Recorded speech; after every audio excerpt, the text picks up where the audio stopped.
Ma question s'adresse à Madame Laurence Rossignol, ministre des Familles, de l'Enfance et des Droits des Femmes. À la veille de la Journée internationale de lutte contre les violences faites aux femmes, rappelons qu'en 2015, 122 femmes ont été tuées par leurs compagnons ou ex-compagnons. Aujourd'hui, 23 novembre, on en dénombrerait déjà 100 pour l'année 2016. 72 mères, 8 tuées avec leurs enfants, 130 enfants se retrouvent orphelins. Juste pour 2016. Juste parce qu'elles étaient des femmes. Les femmes résistent à ces violences, les dénoncent et les combattent.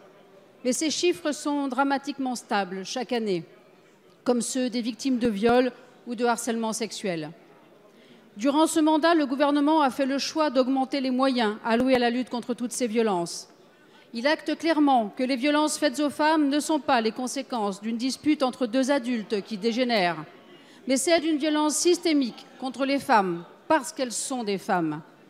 Et nous inscrivons dans la loi que tuer, frapper quelqu'un en raison de son sexe est une circonstance aggravante. Affirmer que l'égalité femmes-hommes fait partie de notre identité, c'est important.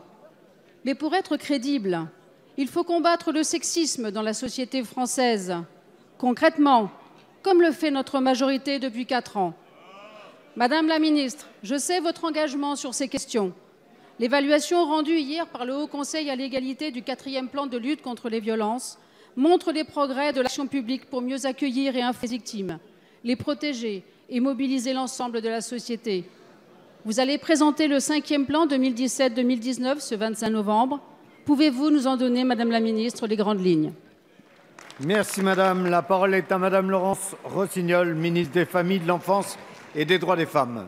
Monsieur le Président, Mesdames et Messieurs les députés, Madame la députée Maud Olivier, en effet, parce qu'il a été évalué, le 4e plan de lutte contre les violences faites aux femmes révèle que nous avons fait des progrès incontestables, à la fois dans le repérage, dans la mise à l'abri, dans l'accompagnement des femmes victimes de violences. Ces progrès, pour autant, ne dissimulent pas des chiffres qui, vous l'avez évoqué, restent insoutenables et inacceptables.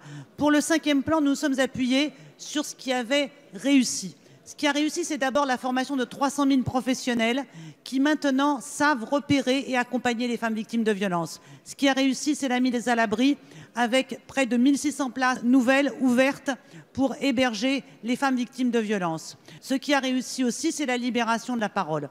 Dans le 5e plan, nous renforcerons ces moyens, d'abord avec des moyens budgétaires. Les moyens dévolus sont doublés entre le 4e et le 5e plan, mais aussi avec des nouveaux entrantes, si j'ose dire, dans le dispositif.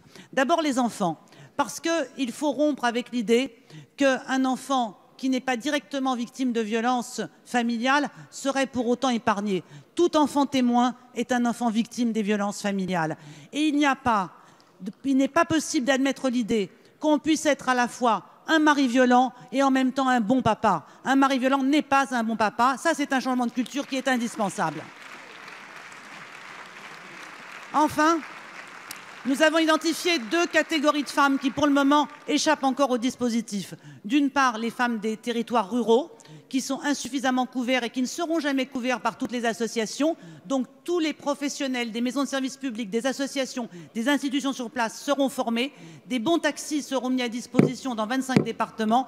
Et enfin, les jeunes femmes de moins de 25 ans bénéficieront de 100 places d'hébergement spécifiques et supplémentaires. Enfin, nous pouvons tous aider les femmes victimes de violences, simplement en leur tendant la main et en sachant repérer les signaux faibles.